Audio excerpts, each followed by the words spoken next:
commencer, c'est parce que maintenant, veille de Pessah, tout le monde va être surchargé. Je vais faire un cours que j'avais fait ici il y a déjà 2 ans. Il est possible que certaines personnes l'aient entendu. Je suppose qu'ils ont passé entre-temps suffisamment d'équations différentielles pour oublier tout ça. Et il faudra toujours, et on rajoutera dans tous les cas de figure quelque chose. Je reviens sur ce cours parce que je pense qu'il est important et fondamental à notre époque. C'est là?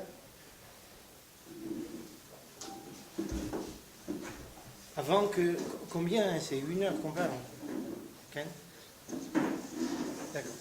Et avant d'entamer le sujet, je voudrais, surtout pour les gens qui sont là peut-être pour la première fois, demander quelque chose pour éviter certains problèmes. Il s'avère que vous ne pouvez pas espérer, en venant de la diaspora, comprendre un rabbin israélien. Aucune chance. Et je ne suis pas encore tout à fait israélien, puisque je viens moi aussi de là-bas, mais je suis là depuis 46 ans. On ne pense pas de la même façon, on ne réfléchit pas de la même façon, on ne fait pas la même façon, on n'aborde pas le judaïsme de la même façon, ne cherchez pas à comprendre. D'accord? Si vous voulez, cherchez à comprendre. Et je vais vous dire comment on cherche à comprendre. Pourquoi je vous précise ça? Parce que j'ai appris qu'il y a des gens, il suffit d'avoir... qu'ils aient entendu une fois une phrase qui ne leur plaît pas, prennent leur clic et les claques et s'en vont. D'abord, une personne, à mon avis, qui se comporte de cette façon-là, c'est une personne qui ne comprend rien à la Torah. Quelqu'un qui a un tant soit peu de connaissance de Torah, moins que le minimum, il sait que quand on écoute un rabbin qui dit quelque chose qui nous semble bizarre, qu'est-ce qu'on fait? On va lui parler, on va lui poser une question, pourquoi vous avez dit ça? Tiens, vous savez qu'il y a un soir où on ne pose jamais de questions, c'est le soir de Pessah. D'accord? Qu'est-ce qu'elle dit la halakha? S'il n'y a personne pour poser quelqu'un, tout seul, le soir de Pessah, il doit faire le seder tout seul. Qu'est-ce qu'il doit faire? Pour les questions, qu'est-ce qu'il doit faire? Il doit se poser les questions tout seul. Pourquoi? Parce qu'un juif qui n'a pas de questions, c'est un malade mental. Dans le meilleur cas, il a besoin d'un psychanalyste. Dans le cas plus normal, d'un psychiatre. Quelqu'un qui n'a pas de questions, c'est que son cerveau ne marche plus. Toute personne qui a un cerveau qui marche a toujours des questions. D'accord? S'il est au point mort, il y a un problème. Ça, c'est un premier point. Deuxième point, regardez qu'est-ce que c'est que le Talmud. Peu importe si vous avez étudié du Talmud sérieusement ou pas, vous avez l'occasion ou pas. Mais je suis sûr que vous en avez tous entendu parler. Alors, dans le Talmud, vous savez qu'il y a toujours des discussions. Il y a un Chacham qui dit blanc, un Chacham qui dit noir, un autre qui dit bleu, un quatrième qui dit rouge. Et le judaïsme ne s'arrête pas sur un d'entre eux, c'est tout le monde. C'est une synthèse de tout ça. D'accord? Maintenant, il y a des problèmes, des gens qui sont bloqués. Pourquoi? Parce qu'ils n'arrivent pas à, comment dire ça, assimiler un judaïsme totalement, ce qui signifie à être capable d'écouter et de voir un petit peu si on a quelque chose à dire. Et dans la mesure où on a quelque chose à dire, alors on va discuter. Jusqu'au moment où on éclaircit d'abord les positions. D'abord, il faut éclaircir les positions. Et ensuite, voir si on s'entend avec ça, on ne s'entend pas ça. C'est comme ça, c'est ça la Torah. D'accord? Alors, je vous dis tout de suite, une personne qui m'entend pour la première fois et qui a tout compris, alors je ne suis pas l'adresse adéquate qu'il aille chercher ailleurs. Ça, non? Un deuxième point important. Pour ceux qui me connaissent le savent déjà, ceux qui ne me connaissent pas, ils ne le savent pas. Si je vais proférer une phrase qui va vous sembler comme ça, manquer totalement de modestie, mais ce n'est pas pour des raisons de manque de modestie que je la profère, mais pour une autre raison. Je vous mets au défi de m'attraper un jour à dire quelque chose en Torah qui n'a pas été dit avant moi. Je ne dis pas quelque chose qui n'a pas été dit par des Chachamim avant moi. D'accord? Donc si quelqu'un entend quelque chose qui lui semble bizarre ou même qui le gêne, il faut d'abord qu'il vienne que je lui montre où c'est que c'est écrit. Ensuite, il ira se casser la tête. Qu'est-ce qu'il fait, lui, avec ça? D'accord? Mais moi, Blinedel, je m'engage à vous donner la source. C'est ça? Maintenant, on peut entamer le sujet. L'affaire de Pessah, est une affaire que nous connaissons parce que c'est une fête qui nous prend totalement. Elle nous prend intégralement. Celui, en tous les cas, qui la vit comme il faut. C'est une fête qui est non seulement familiale, mais avec tout ce qu'elle a autour de ça, tout son contenu, tout son message. Un message qui s'est peut-être un peu estompé les 2 dernières générations, mais c'est peut-être pour ça qu'en Israël, ce message peut revivre et doit être revivifié de façon à ce qu'il reste le message tel qu'il doit l'être. Pour bien comprendre de quelle envergure de message il s'agit, il faut savoir que n'importe quel juif qui mange ne serait-ce qu'un morceau de gâteau, il parle de la sortie d'Égypte. Quel rapport? J'ai en train de manger un morceau de gâteau, j'ai en train de manger un peu de raisin, un des fruits de la terre d'Israël, et a fortiori, Birkat Hamazon, on parle de la sortie d'Égypte. Je lis le Kriyat Shema, on parle de la sortie d'Égypte. Je fais la prière, on parle de la sortie d'Égypte. J'espère, on parle de la sortie d'Égypte. Je parle du passé, on parle de la sortie d'Égypte. On parle de Pessah, on nous dit c'est en souvenir sortie d'Égypte, ça c'est clair. On parle de Shavuot, on dit en souvenir de la sortie d'Égypte. On parle de Sukkot, en souvenir de la sortie d'Égypte. Finalement, tout tourne autour de Pessah. Toute la Torah. Sous une forme ou sous une autre. Donc, cette phrase-là, cette fête-là, est le véritable axe autour duquel tout tourne dans le judaïsme. Donc il faut essayer de comprendre qu'est-ce que ça signifie Pessah. J'espère que je n'ai pas besoin de vous préciser qu'il ne s'agit pas d'une délivrance nationale. Pessah n'est pas une délivrance nationale. Elle a un peu de cet aspect, mais strictement négligeable, comme on dit en terminologie du Technion. D'accord? C'est pas une... et d'abord, ça ne peut pas être une libération nationale, pour la raison suivante, il n'y a pas encore de nation, il n'y a pas d'État, il n'y a pas de pays, il n'y a pas de gouvernement. Ça veut dire une indépendance nationale. Ça ne veut rien dire. Donc ça ne peut pas être une indépendance nationale, c'est tout autre chose. D'accord? On nous parle de liberté. Donc, vous savez, les Juifs, ils doivent avoir l'esprit assez large et l'imagination aussi assez, comment dire ça,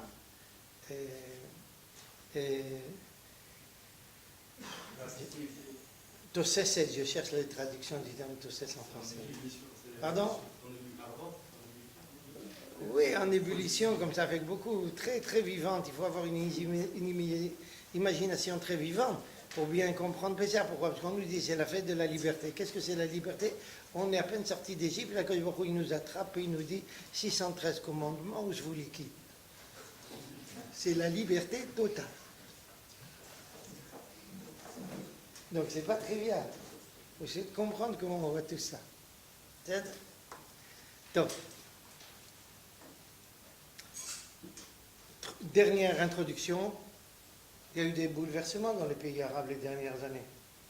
Ça a commencé il y a quelques années. Je ne sais pas si c'est 4 ans, 5 ans, le temps passe tellement vite qu'on ne se rappelle plus. Ça a commencé à bouger en Tunisie, ensuite en Libye, ensuite un peu partout. Comment dans le monde entier on a appelé ça? Le printemps arabe, c'est vrai? Je ne sais pas quand est-ce qu'ils ont le printemps, ils ont toujours le désert, c'est à plein été. Mais enfin, admettons, ils ont appelé ça le printemps. D'où ça sort ce terme, le printemps? Vous savez d'où ça sort? Vous allez être surpris. C'est un terme du Rav Kook. Le Rav Kook parle de la sortie d'Égypte dans le terme suivant. Aviv à Enoshut, le printemps de l'humanité. D'accord? Mais chez nous, il y a printemps pour de bon. Chez les autres, c'est pas sûr. Ça, il tourne assez vite au Darash, c'est le printemps. Ça, c'est déjà l'hiver, je ne sais pas. C'est pas très clair. Achav, chez nous, c'est vraiment le printemps. Alors, en quoi c'est le printemps de l'humanité? Il faudra qu'on essaye de comprendre ça. Et pour ça, s'il vous plaît, vous êtes conviés à ouvrir le Sefer Shemot, où on parle justement de la sortie d'Égypte. On va passer en diagonale parce que sinon on a besoin de plusieurs heures pour traiter le problème. Premier point. On arrive en Égypte quand? Au moment de Yaakov Avinu, Yosef devient le vice-pharaon. Yosef disparaît, le peuple juif est déjà installé en Égypte, ou plus exactement dans une partie de l'Égypte qui s'appelle Goshen. On essayera de préciser plus tard de quel endroit il s'agit. Et voici que monte sur le trône, regardez au verset 8 de Sefer Shemot à la page 89, il n'y a pas marqué 89 mais vous verrez 88 en face. Vayakom melech hadash al Misraïm, il y a un nouveau roi qui s'établit à la tête de l'Égypte. Comprenez bien, c'est en terminologie de la Torah, une nouvelle dynastie. D'accord? Hachel lo yada et Yosef, il ne connaît pas Joseph. Dire en Égypte qu'on ne connaît pas un vice-roi qui a vécu à peine 2 siècles auparavant, strictement impossible. Impossible. Pourquoi? À l'époque, et bien longtemps même après ça, il n'y a que 2 peuples au monde dans l'histoire qui ont posé par écrit dans leurs annales toute leur histoire. Il n'y en a que 2. Un, c'est l'Égypte. 2, c'est nous. Le peuple juif. Nous, on a toujours posé par écrit jusqu'à aujourd'hui tout. Pour vous donner un petit aperçu, j'ai des camarades qui sont des descendants de David Ameller. Ils ont leur arbre généalogique jusqu'à David Ameller. Chaque génération, ils réimpriment un livre, ils rajoutent une nouvelle génération. Ils détiennent ça depuis des millénaires. Et plusieurs, il ne s'agit pas d'une seule famille. Il y a plusieurs familles. Mais l'Égypte, durant toute l'époque, toute la période où elle a été la grande Égypte, elle avait ses annales où tout était posé par écrit. Ça a duré au moins 2000 ans, suivant certaines personnes, 2500 ans avant l'ère chrétienne. D'accord? Jusqu'à maintenant, c'est sur la base de cette chronologie que toute l'archéologie du Moyen-Orient et même de la région, un peu plus large que le Moyen-Orient, repose. D'accord? C'est pour ça qu'il y a des grandes dates et des points cardinaux de l'archéologie du Moyen-Orient qui sont complètement faux. C'est pas ça. Je vais vous expliquer pourquoi. Laissons ça, on va y arriver tout doucement. D'abord, l'Égypte pose tout par écrit, donc impossible de ne pas savoir qui était le vice-pharaon 2 siècles avant, ça n'existe pas une chose pareille. C'est comme ça qu'on peut comprendre ce que nos Chachamim affirment, en voyant ce verset, et monter un pharaon sur le trône, qui ne connaissait pas Yosef. Nos Chachamim, je ne sais pas qui ne connaissait pas Yosef, ils ne voulaient pas le connaître, ils ne voulaient pas en entendre parler. Pourquoi? Parce que ça engage. Yosef est celui qui a sauvé l'Égypte à son moment difficile. Le rappeler, c'est marquer une dette, et ça, il n'a aucune envie. Et pourquoi il n'a aucune envie? Parce que le personnage est en face d'une situation qu'il n'arrive pas en tant qu'Égyptien à digérer. Dites assimiler, si le terme est plus adéquat. Qu'est-ce qu'il a? Il voit ici un peuple, un groupe, une famille qui est venue comme une famille et qui se retrouve partout. Elle a mis la main partout en Égypte.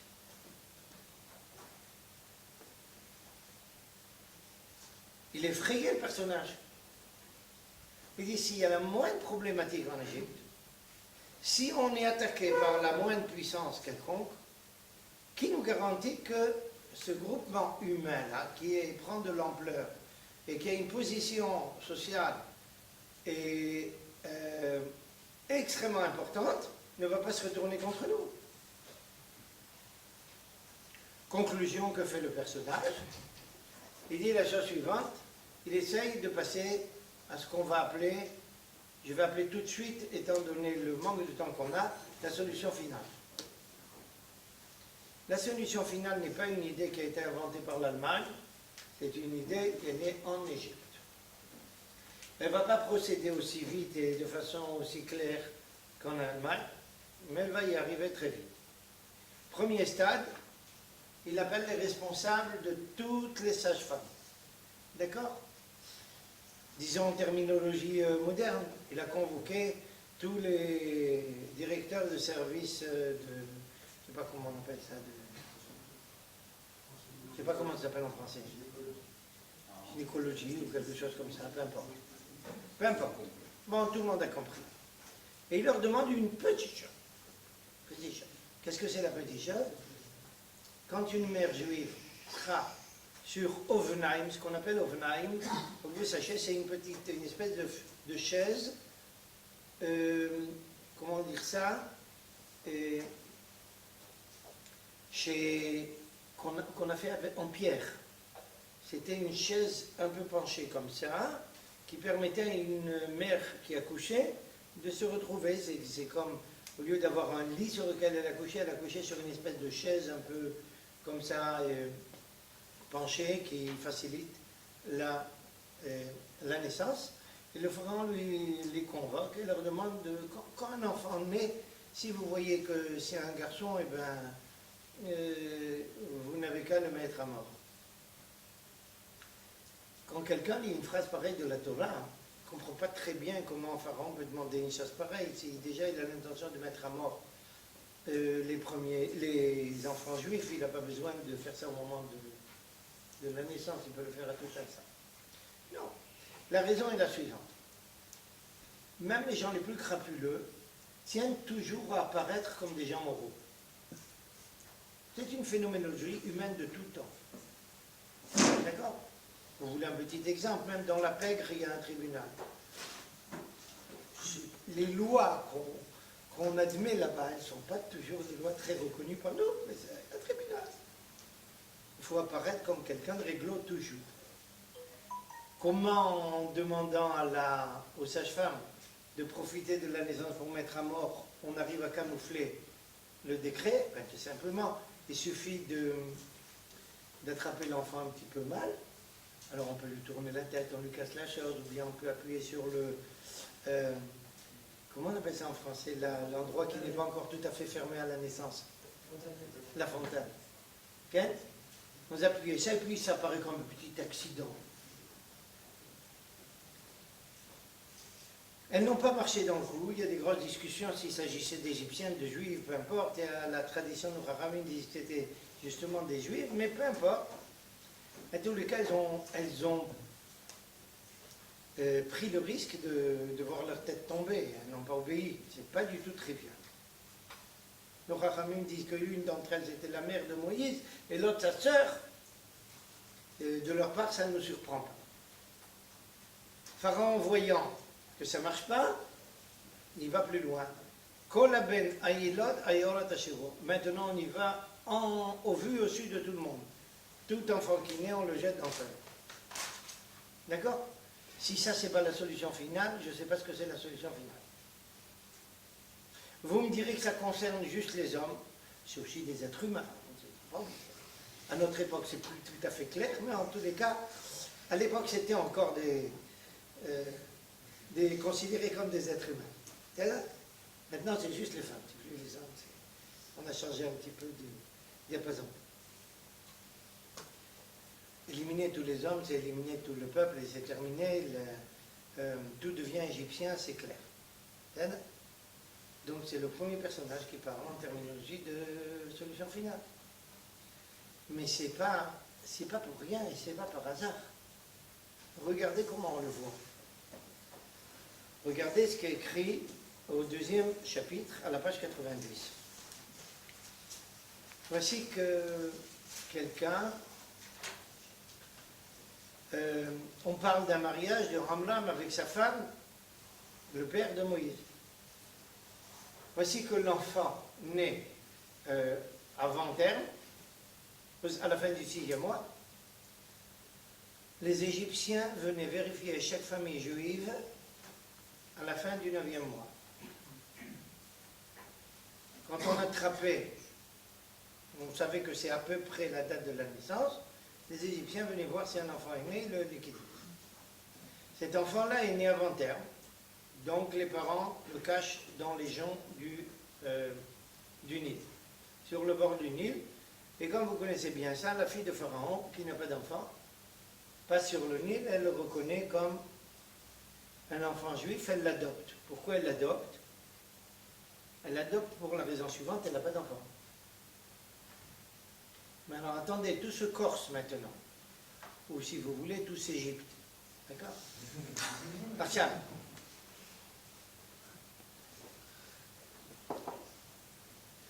Elle lui donne un nom. Il y a ici un touche où il y a quelque chose de quoi écrire. Bon, laisse tomber, Michael. Elle l'appelle Moshe, comme vous le savez, en hébreu. D'accord? Tout le monde est persuadé que le terme Moshe est un terme hébraïque parce que la Torah l'explique. C'est vrai qu'il a un terme hébraïque, mais il n'est pas qu'hébraïque, c'est un terme égyptien par excellence. Moshe, en égyptien ancien, signifie fils. Elle l'appelle Moïse du nom de fils. Pas étonnant, elle n'a pas de fils, elle l'adopte, c'est son fils. D'accord? Si vous voulez savoir comment, on peut savoir même une petite référence, comment on peut savoir ce terme-là, je dis toujours en plaisantant que c'était le premier Géorgien. Vous savez pourquoi? Les Géorgiens, ils s'appellent toujours, ils portent des noms, Yaakov, Shvili, des choses comme ça. Pourquoi? En géorgien, Shvili, ça veut dire Ben, c'est un fils. D'accord? Vous avez sûrement entendu parler du pharaon qui s'appelle Toutmoshe. Son sarcophage était présenté au Louvre pendant longtemps. C'est ça? Toutmoshe, c'est le nom d'un des principaux pharaons. Il y a même des discussions si ce n'est pas lui qui était à l'époque de Moïse, ou proche. Et qu'est-ce que ça veut dire Toutmoshe? Le fils de Tout. Tout, c'est une divinité principale en Égypte. Alors, il s'appelle Toutmoshe, le fils de Moshe. D'accord? Vous voyez comment on devient chrétien en Égypte. On est là-bas le fils de Dieu. Je n'ai pas dit ça au hasard. Vous savez où Jésus a commencé à être chrétien? En Égypte. Il a dû fuir Israël avec son maître, il est allé en Égypte. C'est en revenant d'Égypte qu'il s'est pris pour tout Moshe. Il s'est trompé sur tout, il s'est trompé sur Moshe, ça c'est un autre problème. Mais il a marché dans le coup. Arshab, elle l'appelle Moshe, son fils, mais la Torah explique ça de façon hébraïque, alors qu'on ne comprend plus.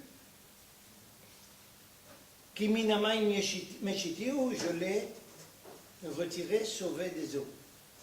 Eh bien, aussi surprenant que ça puisse paraître, c'est un phénomène extrêmement intéressant.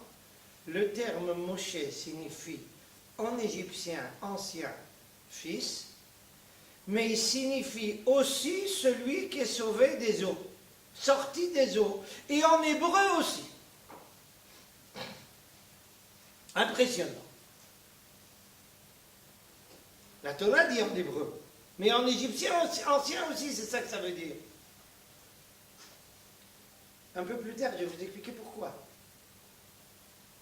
Comment ça naît une chose pareille. Alors elle l'a appelé Moshe. Le personnage en question va grandir où? Au palais des pharaons. Quelle culture il va recevoir? Quelle culture? Pas une page de Gemara. Vous êtes bien d'accord? D'accord? Eh bien, il va avoir un PhD de l'université de Ramsès. Peut-être Héliopolis, même pas. Et si vous croyez que je plaisante, vous allez voir que pas du tout. Ce monsieur grandit au palais du pharaon. Et vous savez qu'est-ce qu'il était là-bas? Le chef de l'armée égyptienne. Moïse était le Ramatkal d'Égypte. Comment est-ce possible? Très simple. Dans toute l'histoire humaine jusqu'il n'y a pas longtemps, peut-être, je crois même, on peut dire à peu près partout jusqu'à la Révolution française, qui est à la tête de l'armée? Ou le roi ou le fils du roi. Dans toutes les cultures du monde. Putain, c'est juste depuis que le monde occidental a pris la relève qu'on met le Ramatkal dans un endroit, un abri protégé, et on envoie la piétaille en première ligne se faire massacrer. À l'époque, il était un peu plus moraux. Le chef était en tête de l'armée. Moïse est l'héritier du trône. Le pharaon n'a qu'une fille, qui s'appelle Bathia. Elle n'a pas d'enfant. Elle a adopté l'enfant. L'enfant a grandi en tant qu'héritier du trône. Donc qui est à la tête de l'armée, c'est l'héritier du trône, c'est comme ça que c'est passé. Comment il a une femme éthiopienne? C'est lui qui a fait la conquête, procédé à la conquête de l'Éthiopie. Il ne sait rien de son judaïsme, au départ. Il a grandi là-bas. Un jour, il apprend qu'il n'est pas égyptien de naissance, qu'il est juif. Il décide d'aller voir qui sont ses frères. Mais il est déjà le chef de l'armée. Il va voir ses frères, il voit tous ses frères qui sont des esclaves. Mais il voit autre chose, comme vous le savez parfaitement. Il voit un Égyptien, un des gardes, un gardien, un policier, j'en sais rien. Comment on appelle ça en terminologie moderne? Un capot. En train de frapper les Juifs. Qu'est-ce qu'il fait? Bon, si vous lisez Rashi, il vous dira qu'il a formulé un nom de Dieu secret et l'Égyptien est mort sur place. On a tout à fait confiance en Moshe Rabbeinu qu'il est capable de faire une chose pareille. Est-ce qu'à l'époque déjà il était capable de faire ça? C'est une autre question. Mais un troisième point, c'est que c'est très difficile à accepter comme explication. Avec tout le respect que nous devons à Rashi. Pourquoi? Parce qu'il s'avère que le lendemain, et quand il a liquidé cet Égyptien, il a d'abord fait bien attention que personne ne le voyait. Pourquoi devoir faire attention à cela? Et tout simplement imaginer. Les policiers ont été nommés par le pharaon pour brimer ses frères. Mais ça a été une décision royale. S'il élimine un policier, c'est attaquer qui? C'est attaquer le pharaon. Donc sa tête est apprise. Il fait bien attention qu'on ne le voit pas, il est persuadé que personne ne l'a vu. Il liquide l'Égyptien, sous une forme ou une autre, peu importe. Le lendemain, il voit deux Juifs s'accrocher. Il ne comprend pas comment des Juifs qui sont esclaves sont capables de s'entretuer. Ils ne reçoivent pas assez de coups des Égyptiens, ils sont obligés de s'en donner eux aussi. Mais oui, parce qu'un Juif, il ne peut pas ne pas donner à son frère un coup. Il ne peut pas donner un coup, ça c'est pas poli, c'est pas moral, c'est pas éthique. Mais à son frère, oui.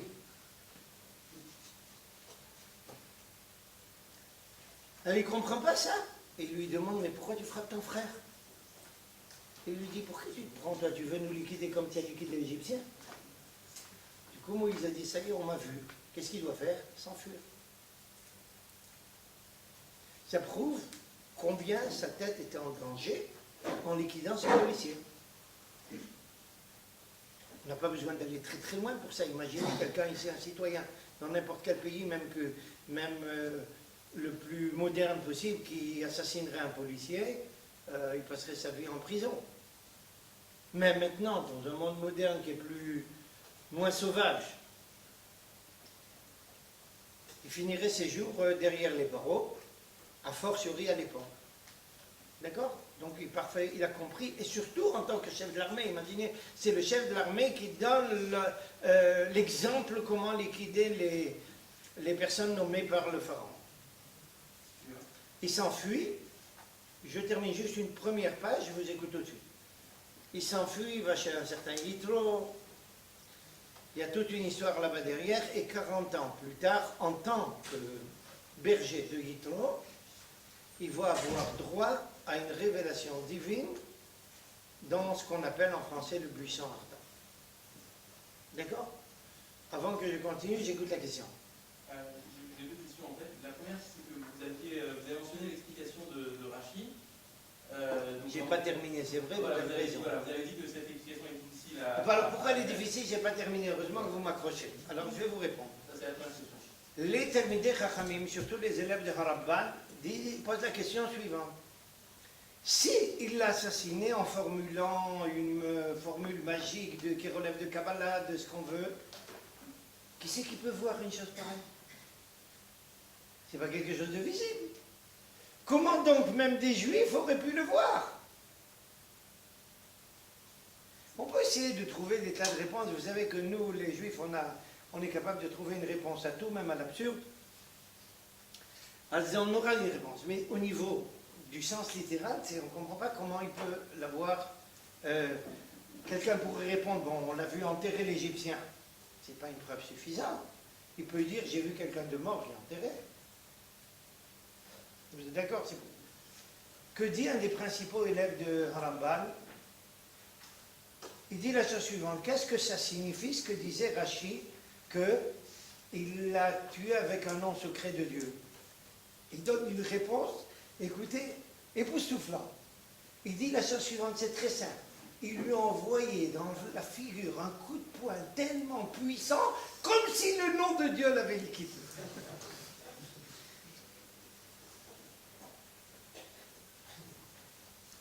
D'accord?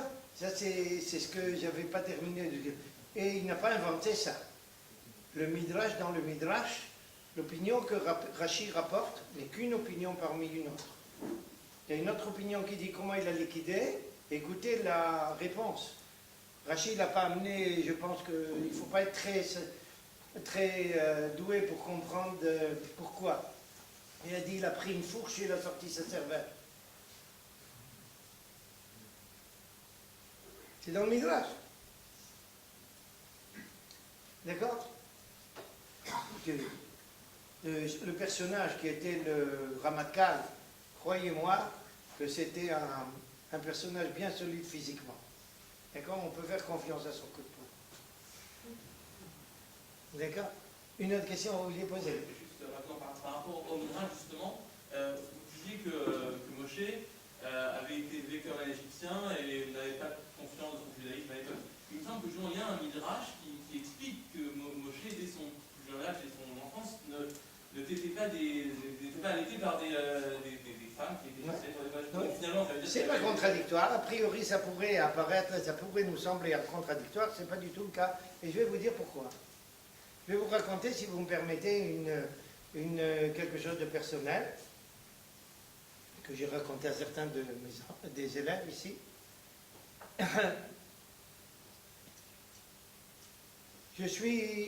Mes parents avaient, après la guerre, bon, mes parents se sont mariés après la guerre en Europe, etc. Mon père a rempli des tas de rôles en Europe. Et quand mon grand-père s'est senti vieux, il lui a fait une petite allusion qu'il serait content de le voir vers la fin de ses jours à côté de lui. Et comme mon grand-père avait cessé d'être le rabbin de la ville, le poste est devenu vacant, alors évidemment on a demandé à mon père de prendre la place de son père. D'accord? C'est ce qu'il a fait, il a quitté l'Europe. On est venu de Bruxelles. En Algérie, c'était avant les attentats, des deux côtés. C'est vrai, parce qu'il y avait les attentats qui nous attendaient en Algérie, et il n'y avait pas celui d'il y a quelques jours. On arrive en chose, et moi, j'avais eu la chance de rentrer en Belgique, et à l'époque, ils avaient fait une loi qu'on peut rentrer au jardin d'enfants à n'importe quel âge, à condition que la jardinière ne soit pas obligée de nous longer. Alors, si un enfant n'a pas besoin qu'on le longe, il peut rentrer en bas âge. Alors, je n'avais pas besoin de cela, je suis rentré un peu en avance. Ça fait que quand on a quitté la Belgique, j'avais 4 ans et demi. Alors, j'arrive en classe préparatoire, j'ai 1 an et demi d'avance. Mais entre un enfant de 4 ans et demi, 5 ans, et des enfants de 6 ans, c'est une différence gigantesque. À l'époque, il n'y avait pas d'école juive. La France avait interdit depuis plus d'un siècle les écoles juives. Donc, on allait à l'école goy. Et je me retrouve là-bas, évidemment, avec quelques juifs, mais avec des arabes, et avec les fils de colons français, antisémites, chrétiens, antisémites notoires. Et il y en avait un qui était très costaud, et le plus antisémite de tous. Et chaque jour, il m'insultait de sales juifs, de tous les noms. Et je lui rentrais dedans. Moi, 4 ans et demi, lui 6 ans, et moi je suis un petit citadin, lui il vient des champs, très costaud, etc. Il avait tous les jours le dessus sur moi. Et tous les jours, je rentrais dedans quand il disait un mot. Et j'avais un camarade juif qui me dit, mais pourquoi tu le rentres dedans? Tu vois qu'il est plus fort, il a toujours le dessus. Et je vous assure, j'ai donné une réponse, je vous assure que ce que je vous dis, c'est précis. Je lui ai dit pour lui apprendre qu'un juif, il cède jamais. J'avais 4 ans et demi, personne ne m'a appris ça. C'est dans le sang. D'accord? Alors, vous imaginez bien qu'à 4 ans et demi, on ne peut pas avoir une éducation très sérieuse de quoi que ce soit. Okay? C'est tout. Moïse a fortiori. C'est quelque chose de nishmati. Un enfant, vous donnez un enfant à une mère qui n'est pas sa mère à l'été, et quoi, il accepte ça comme ça tout de suite? Il respire ça. Alors revenons donc à notre... Maintenant, vous allez avoir la preuve tout de suite de ce que je vous ai dit. Quand il arrive quand Akadosh Baruch Hu se révèle à lui au buisson ardent, Moïse est encore quelqu'un qui ne sait pas encore qu'est-ce que c'est que le judaïsme. C'est pas. Il sait maintenant qu'il est juif, mais il ne sait pas ce que c'est le judaïsme. À tel point, regardez bien qu'est-ce qui se passe. Quand il voit le buisson qui est ici en flamme, mais qui reste entier, qu'est-ce qu'il fait? Si c'était un juif qui connaît un peu de judaïsme, il dit attendez, bon. Ça c'est une révélation divine, je recule. Qu'est-ce qu'il fait Moïse? Exactement l'inverse. Il se rapproche, il dit je veux voir ça, quelle phénoménologie. Est-ce que c'est le premier principe de Carnot, le deuxième? Il veut voir. Il ne sait pas encore que c'est quelque chose qui relève du surnaturel. Pour lui, c'est une phénoménologie, il veut comprendre. C'est ça sa culture égyptienne. Et à ce moment-là, c'est seulement lorsqu'il va entendre la voix de Dieu qui s'adresse à lui qu'il va prendre conscience, attendez, là c'est autre chose qui se passe. Quand Akadosh Baruch Hu s'adresse à lui et lui dit, tu vas sortir mes enfants d'Égypte, et lui dit, mais ils ne vont pas me croire. Et là, il y a un peu plus d'un siècle, il y a 120 ans à peu près 120 ans, non, peut-être 122, 123 ans, le plus grand Rosh Yeshiva des dernières générations, le Natziv Mivolojin, le maître du Rav Kook, à la Yeshiva de Volojin, la fameuse Yeshiva fondée par le Gaon de Vilna, dit la chose suivante, nous fait remarquer le point suivant. Il dit que Moïse ne dit pas ils ne vont pas croire à la délivrance. Il dit à Akadosh Baruch Hu, ils ne vont pas me croire. Et le natif de Volojin dit attendez. S'ils ne vont pas me croire, ça signifie qu'ils vont croire à la délivrance, mais ils ne sont pas prêts à accepter qu'elle passe par un personnage comme lui. Et effectivement, c'est ce que disent nos Chachamim, que Moïse dit, pourquoi tu m'envoies à moi? Envoie à Haran. Il est déjà connu comme prophète, il est dirigeant spirituel là-bas. Pourquoi tu m'envoies à moi? Vous voulez que je vous traduise ça en terminologie moderne, vous allez comprendre qu'est-ce que ça veut dire cette discussion entre Moïse et Dieu. Il dit, mais tu envoies un laïc comme moi, ça va, j'ai une culture, j'ai un PhD du Terdion, mais envoie un rabbin.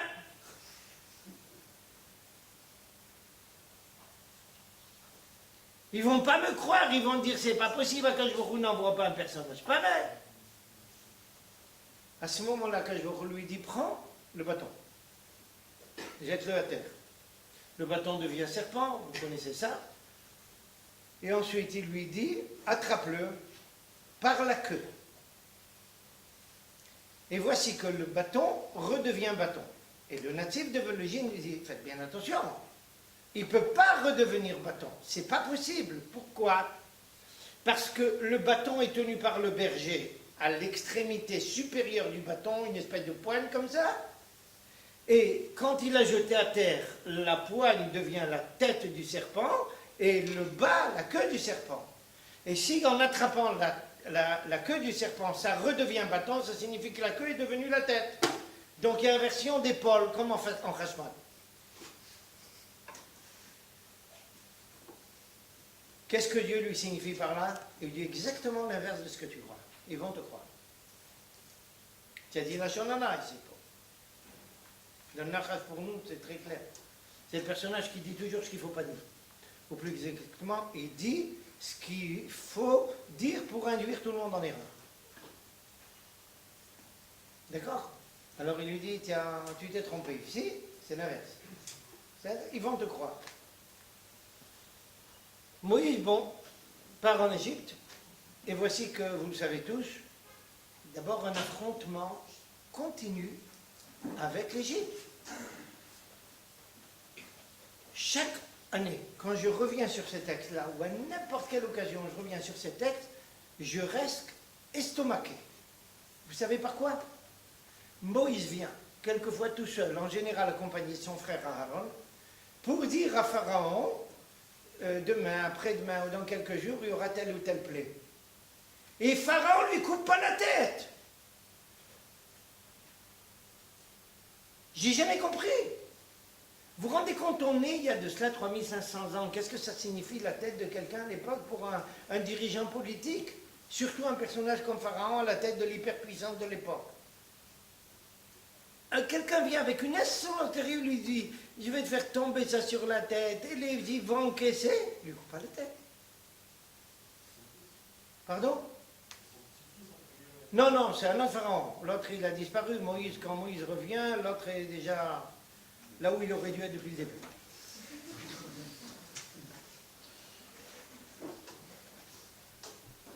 Puisque c'est Dieu qui lui signifie tu peux retourner en Égypte, les gens qui voulaient ta tête ont disparu.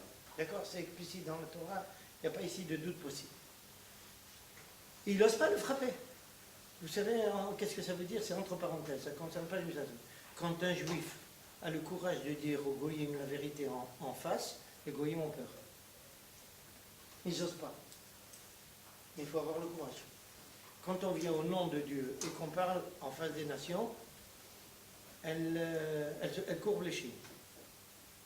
C'est juste quand on a peur de parler au nom de Dieu qu'elle ne courbe pas les chines. Mais ça, c'est entre parenthèses. Revenons à notre sujet. Et comment on va procéder? Il va y avoir 10 plaies qui vont s'abattre. C'est ça? Sinon, il faut que vous compreniez qu'est-ce que c'est. Avant d'abattre les 10 plaies, ou plus exactement en parallèle, Akadosh Baruch Hu demande au peuple juif de préparer la sortie d'Égypte. Comment il doit la préparer? Il doit prendre un bélier, le 10 du mois de Nissan, 5 jours avant la fête. Pourquoi 5 jours avant la fête? 4 jours. Quand est-ce qu'on devait sacrifier le sacrifice de Pessah? La veille de Pessah, c'est le 14. Pourquoi prendre le 10? C'est 5 jours. Du 10 au 14, c'est 5 jours, je ne me suis pas trompé. Bien, on la chodesh. On doit. Et qu'est-ce qui serait arrivé si on l'avait pris le 12, le 13, j'en sais rien, ou même le 14 au matin? Quel est le problème? De surcroît, quand est-ce qu'on doit l'abattre? L'après-midi. Pas le matin, c'est l'après-midi. Pourquoi on arrête de manger du chametz à midi? À cause de ça. Vous savez qu'il y a 2 fêtes à Pessah. Aujourd'hui, on a oublié ça parce qu'il n'y a pas de temple. Il y a 2 fêtes. Il y a Chag Pessah et il y a Chag Matzot. Ce sont 2 fêtes. Chag Pessah, c'est la demi-journée veille de Pessah, depuis midi jusqu'au jour. C'était la demi-journée du temps du temple où on sacrifiait le sacrifice pascal. D'accord? Et Chag Matzot, c'est les 7 jours après. On doit manger le Matzot. Les 2 fêtes. Bon, maintenant, on parle en général uniquement de Chag Matzot parce qu'il n'y a pas de Korban Pessah. Mais le Korban Pessah, on doit le sacrifier l'après-midi. Pourquoi le prendre si tôt? Comprends pas. On a déjà une première réponse. C'est que le bélier était une idole égyptienne. Et nos Chachamim n'hésitent pas à nous dire la chose suivante. On devait acheter ce bélier le 10, l'attacher quelque part chez nous. Évidemment, les Égyptiens vont comprendre ça, ils vont voir ça. Ils vont venir nous dire « Qu'est-ce que vous faites là ?» avec notre Dieu. Eh bien, on s'apprête à l'égorger. Vous savez que le Shabbat qui précède, comme le Shabbat qui vient, le Shabbat qui précède Pessah est appelé Shabbat Hagadol. Nos Chachamim disent pourquoi il est appelé Shabbat Hagadol? À cause du miracle qui a eu lieu pendant Shabbat Hagadol. Quel miracle? Que les Juifs ont pris le bélier, ont osé annoncer ça aux Égyptiens qu'il n'y a pas eu de pogrom. Ils auraient pu nous liquider. Moi je dis toujours entre parenthèses qu'il y a un second miracle encore plus grand. Vous savez lequel? c'est que les Juifs ont accepté de prendre l'idole des Égyptiens et dire que le massacrer parce que sinon, mais c'est pas convenable, c'est manquer de respect, ne faites pas des choses pareilles, vous n'avez pas honte de porter atteinte aux croyances des gens. C'est le seul miracle qu'ils ont accepté, c'est pas évident. Ça les Chachamim n'ont pas osé dire, mon frère.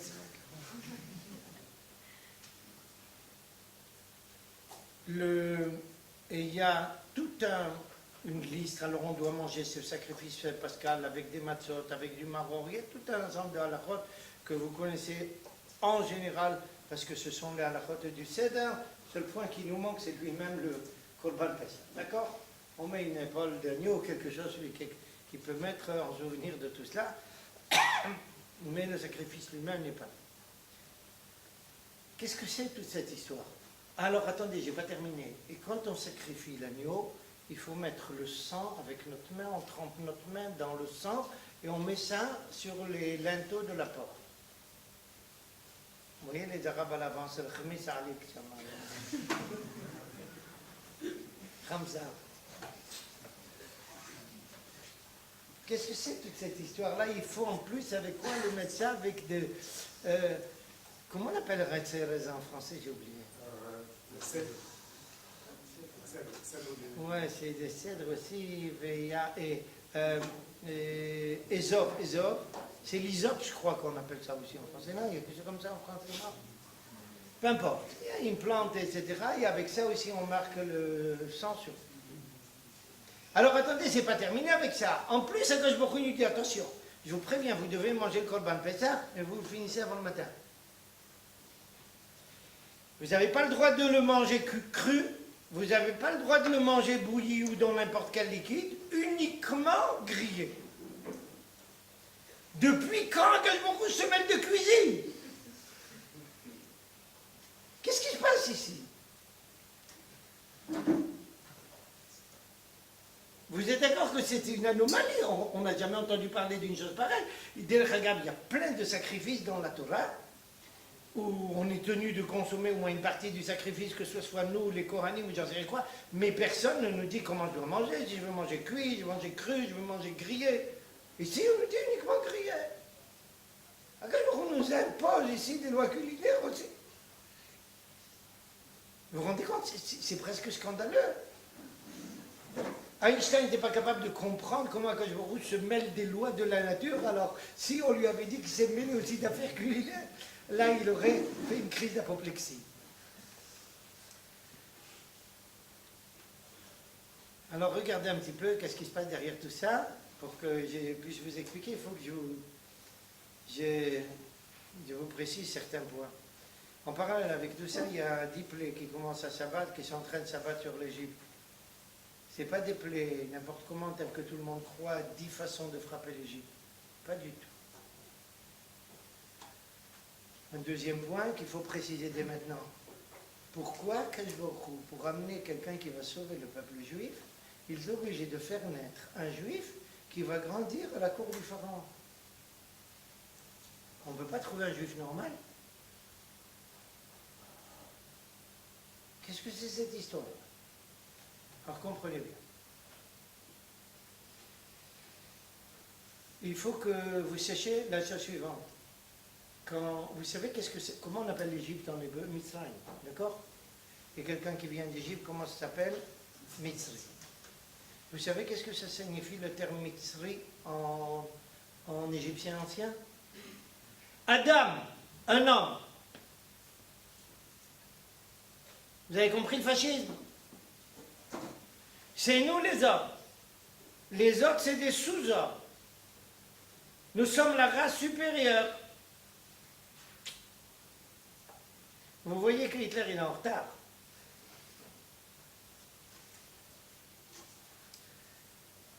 Pour un Égyptien, l'Égypte est le Gezar Elion, je ne sais pas comment il faudrait le nom.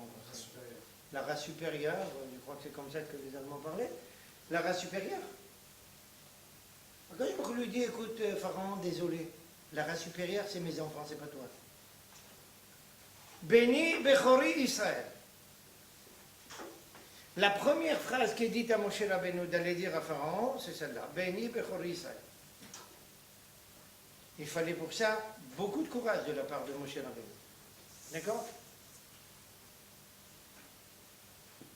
Et Akadosh Baruch Hu lui a dit, tu diras ça à Pharaon. Il dit, ne dis pas ça aux Juifs, ils vont te dire racisme, mais non, c'est rien quoi, ils vont te trouver. Pour un raccourci, ne dis pas ça aux Juifs, dis aux Goïs. Et ils vont comprendre. Ça, Pharaon, tel que la conception de l'Égypte, ou peut-être je vais, parce qu'il ne nous reste pas beaucoup de temps, il faut que j'essaye d'abréger un petit peu ça et de dire quand même, tout de même, l'essentiel. Quels sont les bâtiments les plus, comment dire ça, célèbres de l'Égypte? Les pyramides. D'accord? Qu'est-ce qu'on met dans la pyramide? Des pharaons, des gens importants qui sont embaumés. D'accord? Depuis les premières pyramides, ne rentrons pas dans les discussions archéologiques, combien c'est 4000 ans, 5000 ans, peu importe. C'est des millénaires. C'est les bâtiments, je cherche le terme là, en tous les cas, les bâtiments les plus visités du monde jusqu'à aujourd'hui. Ça veut dire que cette culture égyptienne, elle impressionne jusqu'à maintenant. Après 4000, 5000 ans, les gens vont voir ça. Il y a quelque chose qui les secoue ici, qui dit il y a quelque chose de très particulier ici. Mais qu'est-ce que c'est comme bâtiment? Quelque chose qui n'a pas bougé. 4000 ans, 5000 ans, 3000 ans, ça ne bouge pas. Et qu'est-ce qu'il y a à l'intérieur? Un corps, ou plusieurs corps, embaumés. Qu'est-ce que ça veut dire embaumé? Bouge pas. Qu'est-ce que c'est l'Égypte? Le monde de la fixité. Et rien ne doit bouger. Il y a des règles et des lois de l'existence immuables. Tout est immuable. Le temps disparaît totalement. Pas de place pour le temps puisque le temps reste linéaire, imperturbable, on ne bouge pas. Vous savez comment on exprime nous cette idée-là? On mange de la matzah. Qu'est-ce qui manque à la matzah? Prenez le pain et la matzah. Équation du technium. Pain moins matzah égale T. Le temps. Vous n'avez pas laissé lever. Pas de temps. Mais nous, on le prend à l'envers. On regarde ça à l'envers. Vous allez comprendre dans quelques instants. Le temps est éliminé totalement. Mais aussi, vous voulez éliminer le temps, mais de façon différente. Tout doit rester immuable. En conséquence, on ne bouge pas. Un esclave qui est esclave, il doit rester esclave toute sa vie. C'est tellement vrai à leurs yeux que même Aristote en est convaincu.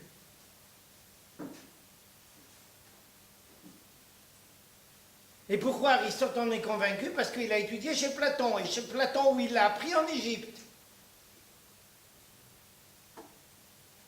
Qu'est-ce que fait le peuple juif? Eh bien, écoutez bien, ensuite je vais donner des détails, je dis l'idée. Il va faire craquer toute la culture égyptienne jusqu'à ce qu'il ne reste rien de la culture. Les esclaves, on sort. Donc, ce que vous racontez, quelqu'un qui est esclave, il ne sort pas de là, on sort. Premier point. Les lois de nature ne bougent pas, toutes les plaies vont balancer toutes les lois de la nature.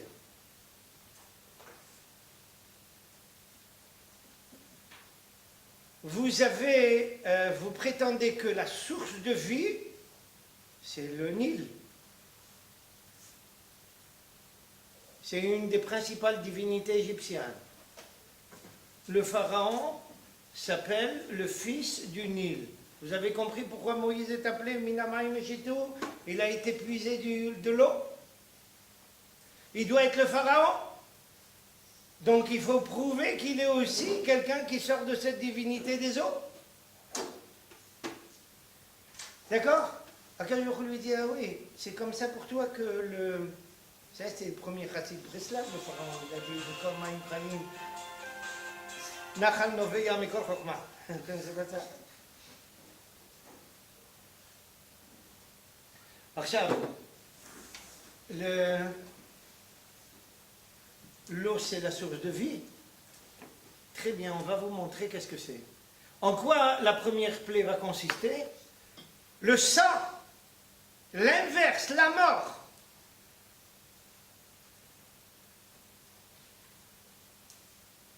Vous savez de quoi est composé le panthéon, était composé le panthéon égyptien?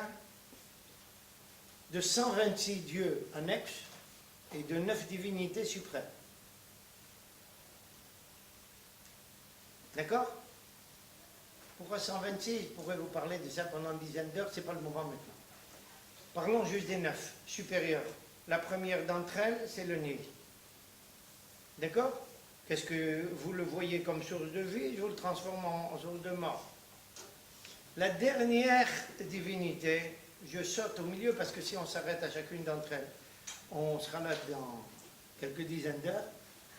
La 9e, qu'est-ce que c'est? La 9e plaie? Rocher, l'obscurité. Pourquoi? Le Dieu suprême de la nonade, le 9,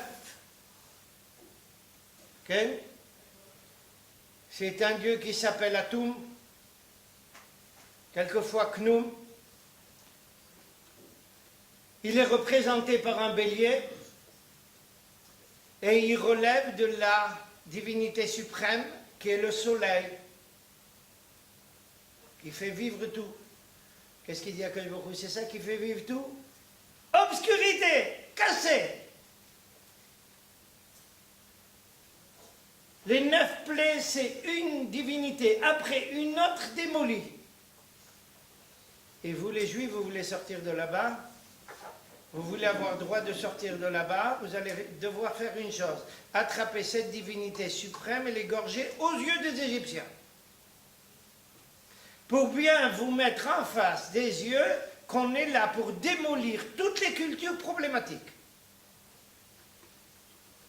Et la vôtre, qui est la plus grande culture peut-être de l'histoire humaine, jusqu'à aujourd'hui, on va vous la démolir de fond en comble. C'est Moïse et Aaron qui procèdent à cela, mais chaque juif est tenu de participer. Et il doit participer à ça. Sa participation, c'est de prévenir les Égyptiens, c'est votre Dieu, on va l'égorger. Mais alors attendez, c'est pas terminé. Il s'avère que, vous savez quand c'était la fête de ce Dieu suprême? Le 14 du mois de Nissan.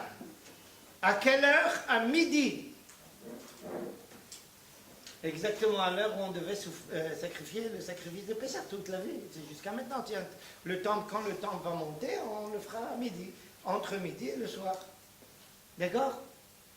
Alors, et qu'est-ce qu'ils faisaient quand ils égorgeaient le bélier? Eh bien, ils mettaient comment dire ça? Pas des fleurs, pas des herbes, des plantes sur les linteaux de la porte. Alors nous, qu'est-ce qu'on devait faire? Quelque chose aussi, aussi des plantes, mais on rajoutait quand même un peu de sang du bélier dessus pour qu'ils voient bien qu'est-ce qu'on a fait de leurs plantes. Et pas terminé. Ils n'ont pas le droit de manger. Pendant une demi-journée, ils promenaient le bélier sur quelque chose en or, une table en or, j'en sais rien quoi, ils les promenaient dans toutes les rues, et jusqu'à la soirée, jusqu'au soir, mais le soir, interdiction de le manger. Puisque c'est interdiction de manger, eh bien on mange! Quand est-ce qu'ils doivent le manger? Le lendemain matin. Puisque vous mangez le lendemain matin, vous les Juifs, vous ne mangez pas au lendemain, vous finissez tout avant le matin. Attendez, comment il faut le manger chez les Égyptiens? Deux possibilités. Ou bien cuit dans un liquide, ou bien cru.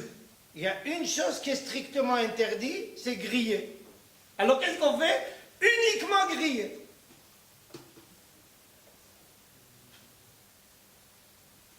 Vous savez qu'est-ce que ça veut dire? Nous voulons, nous en tant que Juifs, sortir d'un esclavage quelconque, intellectuel et autre, parce qu'il est toujours culturel et humain en même temps, il faut être capable d'affronter la culture en question. D'être capable de dire non à tout ce qu'elle raconte, s'il le faut. Vous comprenez maintenant pourquoi Moïse est né à la cour du Pharaon? Juste une personne qui est née dans le cœur de la culture égyptienne, elle est capable de la démonter en pièces détachées. Cette idée-là est parfaitement connue du Talmud. Le Talmud dit où c'est qu'il est le Mashiach? À la porte de Rome. Pourquoi à la porte de Rome? Rome, c'est le monde occidental, il doit être à la porte du monde occidental. Quelqu'un qui est à la porte, il écoute tout. Ça veut dire quelqu'un qui connaît parfaitement. C'est seulement quelqu'un qui est à la porte qui est capable de démonter tout ça.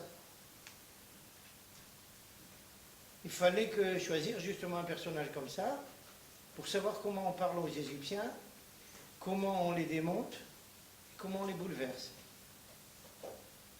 Attendez, je vous ai parlé de tout, sauf d'une plaie. La dernière, je n'en ai pas parlé. Alors, les 9 plaies, ça a abattu les 9 divinités suprêmes. Pour l'Égypte, c'est clair qu'est-ce que ça veut dire. Ça veut dire que toute leur conception ne tient pas. Et pour eux, c'est pas seulement un coup de massue, c'est pire que ça. C'est avoir décapité tout. Et maintenant, qu'est-ce que c'est la 10e plaie? On appelle ça en hébreu la cerise sur le gâteau, là, je ne sais pas comment on dit en français. Calme. C'est le dernier coup de massue, parce que vous avez dit, vous êtes l'Égyptien, donc vous êtes Béni Bechoris, c'est vous l'aîné de toutes les nations. C'est mes enfants, l'aîné des nations, dit Akash Baruch Hu. Tous vos aînés, on les liquide. Pas simplement par cruauté. On n'a pas oublié que quand il manquait à un de nos ancêtres un peu de ciment pour terminer ce qu'on lui imposait de construire, vous avez pris nos enfants, vous les avez mis dans le ciment. Alors on a des comptes à régler, répond Akash. Alors on affirme non seulement notre idée, on vous montre que vous ne tenez pas le coup, et vous ne pouvez pas tenir le coup, et on sort. Pharaon arrive en pleine nuit, il dit à Moïse, sortez vite, en vitesse. Moïse lui dit, en aucune façon, on attend la journée, on n'est pas des voleurs. On sort aux yeux de tout le monde, que tu saches que tout ce qui s'est passé, c'était bien programmé, bien organisé, pour régler à la base tous les problèmes. Vous voyez qu'est-ce que c'est le sacrifice de Pessah? C'est être capable d'aborder n'importe quelle culture et de la démonter en pièces détachées, de prouver qu'est-ce qu'elle a de problématique par rapport à ce que Dieu attend de nous. Et toute l'affaire de Pessah, c'est ça. Et ça, on a besoin à toutes les générations. Vous comprenez maintenant pourquoi on parle tout le temps de la sortie d'Égypte? Prenez un juif qui vient de France, c'est un drame pour lui de s'arracher à la culture française. Un juif qui vient des États-Unis, un drame pour s'arracher à la culture américaine. Celui qui vient d'Angleterre, un drame, et j'en passe des meilleurs. Et quand je vous dis, tu veux sortir, tu veux être juif, alors tu dis, c'est pas un drame. Il y a des choses que tu peux prendre là-bas. La meilleure preuve, c'est qu'avant de sortir, il dit aux juifs, demandez aux Égyptiens qui vous donnent des petites choses. Qu'est-ce qu'ils ont donné? Des ustensiles. Comprenez bien qu'est-ce que ça signifie. En hébreu, c'est des kélim. Il y a des choses qu'ils reçoivent. Le contenu, c'est nous qui mettons. Des moyens, ça peut venir des nations, pas le contenu. Contenu spirituel du peuple juif uniquement. On n'a aucun problème avec à étudier un peu de maths, que ce soit d'Aristote ou de Cartan ou j'en sais rien qui, okay, en France, ou d'étudier un peu de fractal, surtout quand ça vient d'un juif Mendelbrot, j'en passais des meilleurs, mais tout ça c'est des moyens, ce ne sont pas des contenus spirituels ni des contenus éthiques. Contenus spirituels et éthiques, il n'y a que le peuple juif qui peut les formuler. Donc quand vous prenez vos instruments ou vos moyens pour un objectif, on vous met tout ça par terre. C'est ça, c'est ça. Vous comprenez maintenant qu'est-ce que c'est la chéroute du juif? D'être capable de ne pas être influencé par n'importe quelle culture quand elle s'oppose à la Torah. Quand ça ne se passe pas, aucun problème. Quand il y a opposition, on est du côté de la parole de Dieu. Point final, c'est ça la liberté. Et rien ne peut nous faire peur. C'est là. Je crois que je vous l'ai dit, ou à certains d'entre vous, Sartre a écrit, et c'est quelques jours avant son décès, il a dit qu'il y a un seul personnage libre dans l'histoire humaine, c'est le juif. Pourquoi? Il est soumis qu'à Dieu. Il n'est rien soumis à rien d'autre. Juste à Dieu. C'est ça l'enseignement de la sortie d'Égypte. C'est là. Vous voyez que ce n'est pas juste des petits coups comme ça. Si j'avais eu le temps, je vous aurais expliqué chacune des plaies, comment ça frappait toute la culture égyptienne. Toute la culture égyptienne. C'est là. Donc, il y a des questions? Quelle Mireille? Comment t'expliquer après une démonstration aussi radicale de Kadosh Baruch Hu, Okay. qu'il y a eu la Géoula dans le monde, que l'âme Israël est quand même égoïme, qu'ils reconnaissent. Comment c'est possible que sur le moment c'est pas clair que... Comment c'est pas clair? Le Midrash, il est formel. Le peuple juif est un peuple qui refuse de reconnaître la vérité. Dans le sang. Même dans Je vais t'écouter. même Il refuse. Demande à un juif qui arrive en Israël, qui a passé quelque temps. Un, il a la nostalgie du Maroc, l'autre, il a la nostalgie de la Pologne, le troisième, la nostalgie de la Russie, le quatrième, la nostalgie de la France, j'en passe des meilleurs. Qu'est-ce que c'est ça? Je suis né en Algérie, j'ai grandi en Algérie, j'ai, comme toute personne, tout naturellement, des bons souvenirs, il y a des bonnes choses dont je me rappelle de mon enfance. J'ai pas de nostalgie. Plus que ça, quand je suis arrivé ici en 70 en Israël, je venais de marier, ma grand-mère m'a acheté à moi et à ma femme une petite coccinelle, Volkswagen. D'accord? Un jour, je sors du Technion, j'arrive là-bas, à Ziv, du côté de Ziv, et il y avait je crois que je vous l'ai raconté une fois, il y avait un personnage d'un certain âge, il devait avoir à peu près 75, 80 ans, il cherchait un stop. Je l'ai pris, puis il m'a entendu parler, il s'est aperçu que j'avais un accent. Il m'a dit, où c'est que tu es né? Je lui ai dit, moi je suis né à Jérusalem il y a 4000 ans. Mais à cause de mes fautes, j'ai dû me promener dans le monde entier. C'est à 75-80 ans, quelqu'un qui vient de Pologne, à 75-80 ans, en plus il est d'un autre monde. Et on a perdu un peu le sens de l'humour. J'ai vu qu'il a blêmé le personnage et il a respiré de tout son cœur. Quand j'ai ouvert, je me suis arrêté pour le déposer. Il était sauvé. D'accord. Je lui ai dit que je suis né ici il y a 4000 ans. Moi j'ai une nostalgie ici, j'ai pas une nostalgie là-bas. D'accord? Pourquoi? Parce que moi je ne suis pas comme un juif. J'ai grandi dans une famille juive, j'ai pas grandi dans une famille d'Israël, de Français de confession israélite.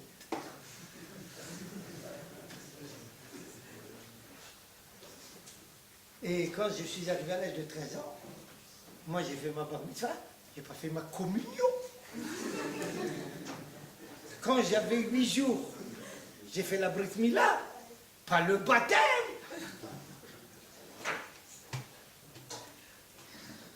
Okay. C'est pour ça que la Torah commence aussi avec une phrase Eved Ivri pour montrer que l'esclave juif, on doit le relâcher, pas comme chez les Égyptiens. Mais comment? Justement, pour ne pas nous comporter comme d'autres personnes. Au moins vis-à-vis de nos frères. Tu voulais poser une question, je ne connais pas le nom de ce garçon. Tu voulais poser une question, non? Monsieur Rodriguez, oui, je vous écoute. Je voulais vous demander, si on le rappelle tout le temps dans toutes les prières ou presque, c'est parce qu'on n'est pas, c'est une question que je vous pose, on n'est pas vraiment sorti d'Égypte. Non, c'est parce que cette sortie continue à procéder durant toute l'histoire. On a toujours besoin de sortir.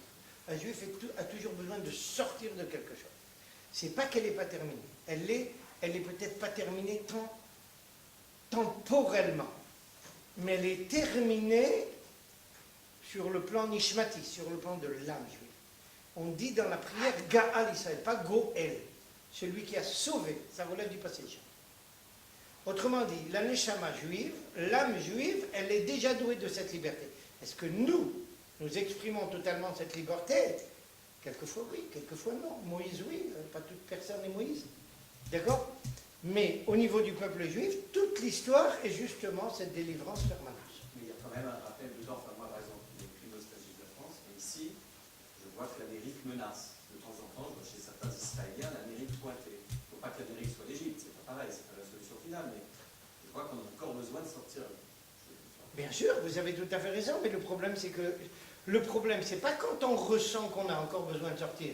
Le problème relève quand on ne ressent pas.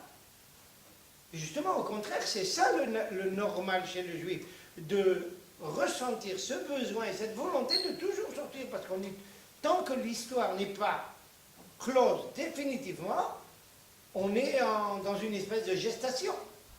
Oui, mais ce que je veux dire, c'est que c'est aussi un sujet qui nous concerne nous-mêmes. Ça se passe aussi entre nous et nous. C'est pas qu'une opposition à d'autres cultures. Oui. C'est aussi entre nous et Bien nous. sûr. Mais je dis la culture égyptienne, c'était une opposition à elle parce que c'est une synthèse de toutes les cultures. Celui qui la connaît bien, c'est une synthèse de toutes les cultures jusqu'à aujourd'hui. Écoutez, quand on analyse de près, j'ai eu l'occasion, je ne sais pas quand, Shabbat, tu étais là toi Nathan, non? Quand j'ai parlé Shabbat, qu'est-ce que c'est le serpent dans la conception égyptienne? C'est la soupe originaire du Big Bang. C'est ça le serpent chez eux. Il faut expliquer pourquoi. Il nous faudrait du temps, mais c'est ça, c'est comme ça qu'ils concevaient. Autrement dit, des gens qui avaient... Et ça, c'est pas né parce que les Égyptiens étaient intelligents. Dans la conception... Ils étaient sûrement, au moins les grands personnages parmi eux, étaient intelligents indéniablement. Mais ces notions-là ne relèvent pas de leur capacité particulière en tant qu'Égyptiens, mais relèvent de quelque chose qui, à nos yeux juifs, est plus sérieux que ça. C'est que la vérité concernant l'existence était déjà donnée à Adam Arishon, et elle a suivi durant l'histoire, elle s'est justement, non pas accentuée, elle s'est déformée, et c'est pour ça qu'ils sont passés à côté. Ok.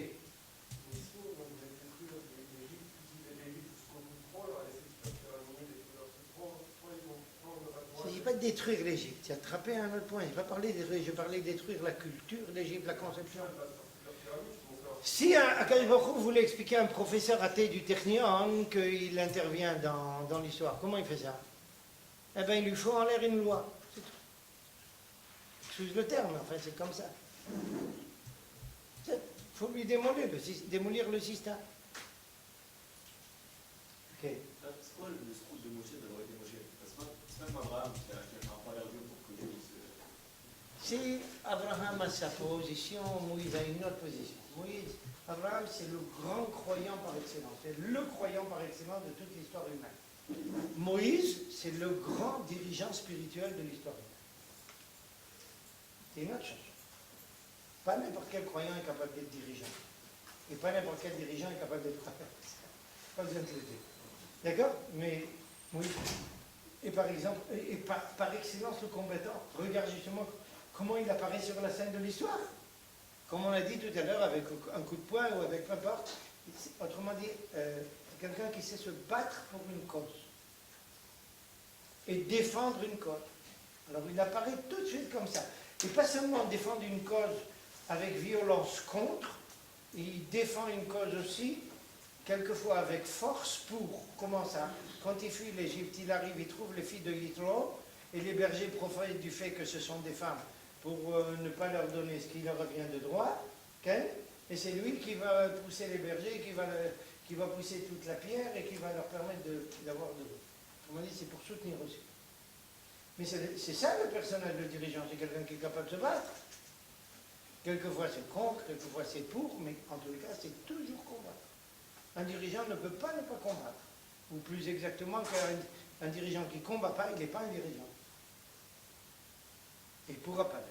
Okay. Sur ce que vous avez dit, plutôt sur le fait de en gros, détruire une culture qui va à l'encontre de... Au lieu de détruire, j'aurais peut-être dû dire démonter. Même démonter, ça marche. Non, c'est important. C'est important de préciser ça. D'accord?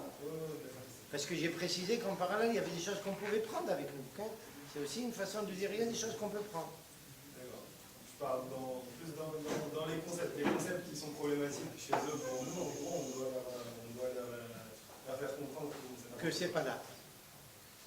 J'ai toujours cru comprendre qu'en gros, nous, notre job pour l'instant, c'est de nous renforcer, disons, jusqu'à ce que le hiérarchie arrive, et à ce moment-là, on pourra éclairer tout le reste du monde.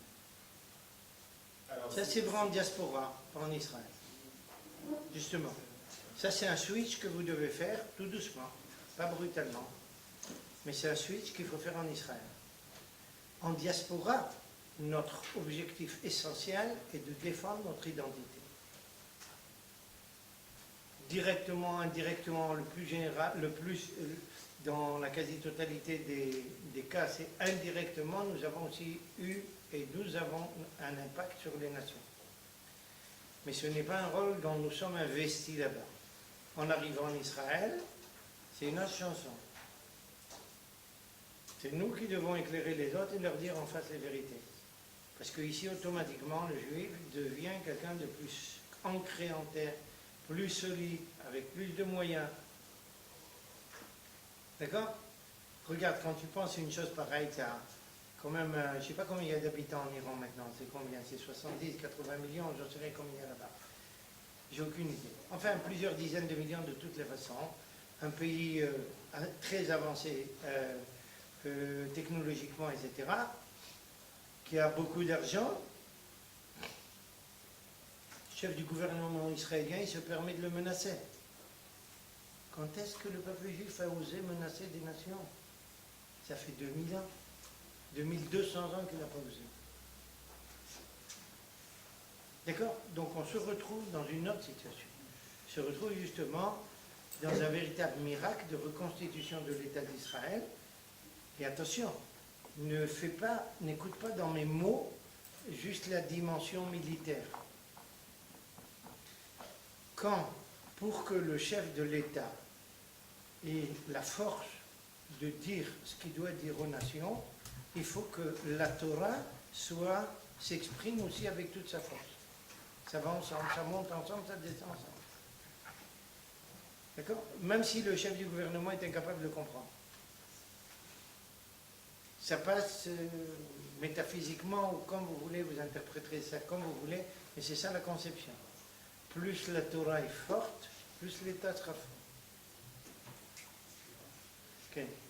Parler de l'intérêt et de l'importance que l'État d'Israël fasse face aux autres nations, en exprimant de toute sa force, sa puissance, sa militaire. Mais à l'époque du deuxième temple, beaucoup de rabbins, dont par exemple Rabbi Yochanan ben Zakkai, s'opposaient à la révolte des Zélotes contre les Romains. Donc pourquoi est-ce que vous êtes tombé victime de... Comment il s'appelle là Comment il s'appelle ce brigand un grand historien, un juif français. Pardon? Celui qui a fait l'introduction sur Flavius. Il est du... Comment il m'a échappé maintenant son nom? Peu importe, peu importe. Celui qui a présenté les Juifs qui se sont rebellés contre l'Empire romain comme des brigands, c'est Flavius. Oui, mais il me semble que dans le Gemara, on parle, enfin les rabbins en À parlent. l'occasion, vous rentrez dans le site de la Yeshiva, vous avez là-bas un commentaire que j'ai écrit sur la Haggadah, vous allez voir que c'est pas du tout ça. Mais Rabbi Yochanan ben Zakkai, il ne s'est pas opposé justement à ces... Vous voulez la preuve tout de suite? Et quand est-ce qu'il demande de sortir? Non, tout, on ne peut pas tout dire, mais un point qui suffira pour l'instant. Quand est-ce qu'il demande à Vespasien, ou bien quand est-ce qu'il va vers Vespasien? C'est la 3e année du siège. Où c'est qu'il était en attendant? Pourquoi il a fermé sa bouche?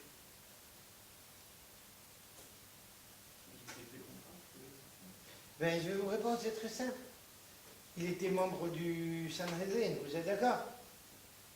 Mais Flavius a été envoyé comme commandant de la région nord d'Israël contre les Romains. D'accord? Mais Flavius, il raconte dans un autre livre, pas dans les Antiquités juives, qui c'est qu'il a envoyé là-bas? Le Sanhedrin? D'accord. Vous voyez que ça ne marche pas. Quand Rabbi Yochanan ben Zakkai dit on va lever les bras, c'est parce que c'est passé autre chose. Il n'y avait plus de chance. Alors là, j'en suis. Jusqu'à maintenant, je suis prêt à tenir le coup. Et s'il devient cinglé, le suicide. Vous voyez, donc c'est beaucoup plus compliqué. Lisez ça, vous allez voir ce qui s'est passé. Et Yann, tu me poseras la question. Demain, là, il y a des gens qui sont étudiants ici, ils ont des examens, ils doivent partir à Pessah, il y a des Bechanim, encore, laisse-les tranquilles. אז tu feras de שירות שמור.